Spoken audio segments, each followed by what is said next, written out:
As we saw in the two previous videos, the biological processes of the ancestral human brain can be grouped into 7 fundamental categories of brain activity. These 7 fundamental areas of neurochemical activity then evolved into the corresponding brain processes of the modern human brain, each of which, in turn, gradually manifested as specific items of mediation, which collectively form the components of culture. A few examples of items of mediation for each of these key areas of brain activity were given.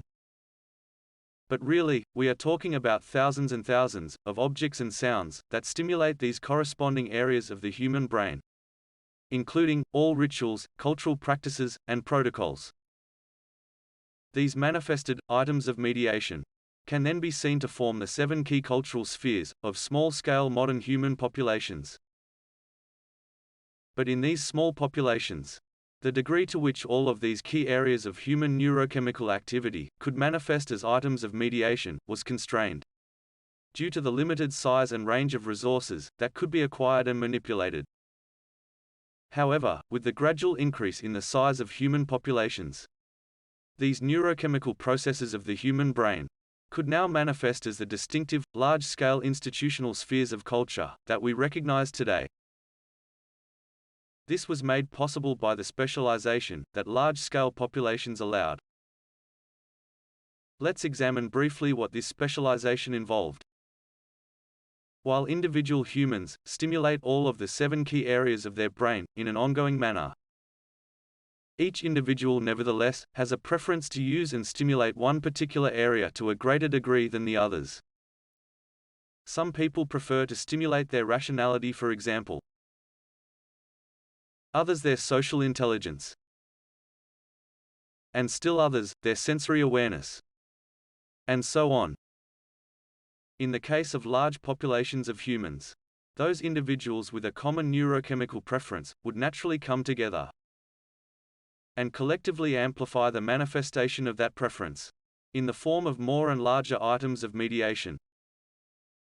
Let's look at the situation of sensory awareness, for example. With larger populations, individuals with a preference to stimulate their sensory awareness would now group together, whether that be the visual component, the auditory component, or the smell and taste component of sensory awareness. And gradually these groups would increase the number and size of items of mediation that the sensory awareness neurochemical processes manifest as. This amplified manifestation would also take the form of specific sub-languages, composed of words, phrases, and symbols, all of which would eventually lead to the formation of the artistic institutions of the current world.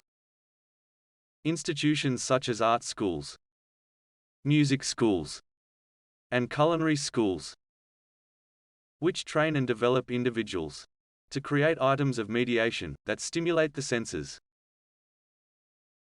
And art galleries, concert halls, and restaurants, where people go to have the specific areas of sensory awareness stimulated by the items of mediation.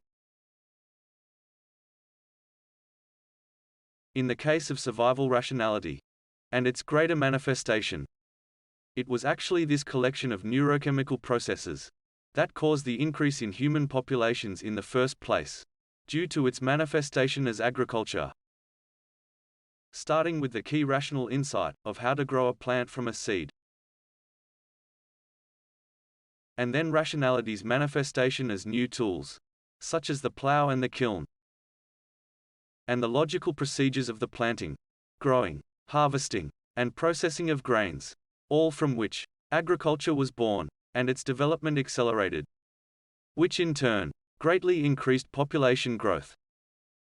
Larger populations then allowed for the even greater manifestation of rationality, in the form of more sophisticated and more powerful technology, as ever-increasing numbers of humans collectively stimulated this part of their brain. And this allowed the change, for modern humans, from initially manifesting a mode of subsistence, to them finally manifesting an actual, full-scale mode of production, where we have the initial resource acquisition stage, then the processing of resources, into goods and services.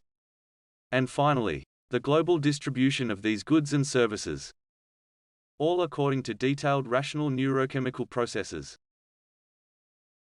Each aspect of the rational brain processes also manifested in many different ways.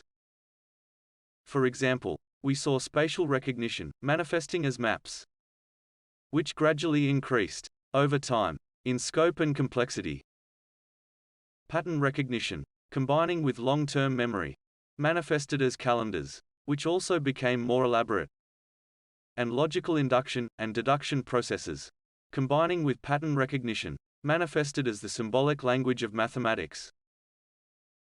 And eventually, as the scientific method itself, with the subsequent key formulas of physics and the fundamental neurochemical processes of logic, manifested as computer code. And it was all of these rational items of mediation, which more than anything else, actually made the modern world as we know it. In the case of the greater manifestation of social intelligence, the situation was a bit more straightforward. As mentioned earlier, initially social intelligence manifested as storytelling, which was made possible by the most important, intangible items of mediation, which is to say, those sounds associated with verbal language. All the key components of social intelligence could be stimulated by verbal utterances. The recognition of the emotional states of others, their motivations and deceptions, their sense of social relationships and group hierarchy, could be stimulated in any human who was within earshot of the storyteller.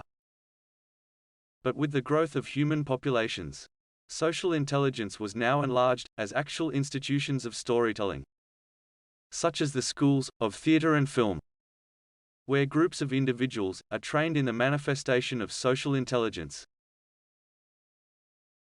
and the actual venues of theater and film, where those same individuals manifest a performance which stimulates the social intelligence of an audience. And these institutions of storytelling, in turn, were made possible by what can be seen as the ultimate set of items of mediation, that of written language. This symbolic system of mediations was capable of stimulating all the neurochemical processes of social intelligence of any human, in any location on Earth, and in the past and present, and even the future. For example, the neurochemical processes of the brain, that were initially stimulated and manifested by the writer of a story 4,000 years ago, could now stimulate those same areas of the brain of the reader of the story in the present time, and also future readers. This was yet another remarkable development in the history of life on this planet. For the first time, the neurochemical processes of a species had manifested in a form that transcended both space and time. The manifestation of self-awareness brain activity was, as we saw in the previous video, central to the development of trade and business enterprise, and to the creation of the economy of modern humans, at least in conjunction with the manifestation of survival rationality. As populations increased, however, we saw the specialization of the production of items of mediation by individual entrepreneurs and groups, which stimulated the neurochemical processes of self-awareness, such as the development of small production houses, which manifested items of mediation that were both practical and aesthetic. And eventually, the manufacturing of items of mediation by very large coordinated groups of entrepreneurs and workers, which manifested large-scale objects that greatly stimulated human self-awareness. And at the same time, we also saw the creation of the most essential item of mediation in regard to the development of the modern economy, that of money. Self-awareness could now be stimulated to degrees not experienced in the past. And this new item of mediation could also be transformed into any other item that also stimulated self-awareness. This was a remarkable development in the manifestation of the neurochemical processes of self-awareness. The manifestation then of the self-awareness brain activity led to the creation of modern global trade and business enterprise. In the case of the neurochemical processes of the brain, associated with other awareness, such as those sensations related to nurturing, caregiving, and a general awareness of the health and condition of others. The items of mediation that manifested from these brain processes increased in number and scope as human populations grew and specialized. The number and types of medicines increased, for example, as did the number and types of medical apparatuses, both small and large. And coupled again with rationality, this led to the manifestation of other awareness in the form of institutions, such as childcare centers, schools, hospitals and nursing homes, which were filled with items of mediation that stimulated the nurturing and caregiving processes of the brains of the individuals who worked in them, all of which constitute the major aspect of contemporary human culture that we know of as nurturing and welfare. The same process can be seen in regard to the manifestation of the dominance brain activity of modern humans, both in terms of in-group and out-group dominance. As human populations increased in number, individuals with a preference for stimulating this area of their brain formed larger and larger groups, which ultimately resulted in the formation of dominance institutions, such as the manifested in-group dominance of police academies and the manifested out-group dominance of military schools, each of which were composed of thousands of physical and verbal items of mediation, such as weapons and restraints, distinctive uniforms, marching rituals, written procedures and protocols, all of which stimulated this particular neurochemical process of the human brain, which was focused on the control of the social and physical environment of human groups. And with the increase in human populations, we also see the emergence of a new manifestation of dominance in the form of sport, where one team attempts to win a game by dominating the other team, using physical force and dominance strategies that operate within the rules of the game. And this newly emerged manifestation of dominance has become a major aspect of human culture. And finally, we have the manifestation of the neurochemical processes of metaphysics, which also developed from small-scale groups of individuals, such as in the case of shamans and prophets, who became a focal point for individuals with a preference for stimulating this part of their brain, to the gradual formation of the large-scale religious institutions of the ancient world, and eventually, to the formation of the contemporary institutions of metaphysics we see today, where large sections of a population come together to stimulate this part of their brain in a routine manner. And these institutions of metaphysics were once again composed of thousands of tangible and intangible items of mediation, such as offerings, religious texts, icons, rituals, procedures and protocols, all of which constitute the manifestation of the metaphysics area of the human brain. And so we have the contemporary manifestation of the 7 main neurochemical processes of the human brain. Processes that evolved, first in ancestral humans, and then developed into the modern human brain. Each area of brain activity manifesting as a key component of modern culture, with its own objects, its own distinct verbal and written sub-languages, its own procedures and protocols. In this sense then, culture really is a product of brain biology. It's the manifestation of neurochemical processes as items of mediation that stimulate corresponding areas of the brains of humans. And these items are then passed from one generation to the next, collectively constituting the components of culture. So this is all well and good.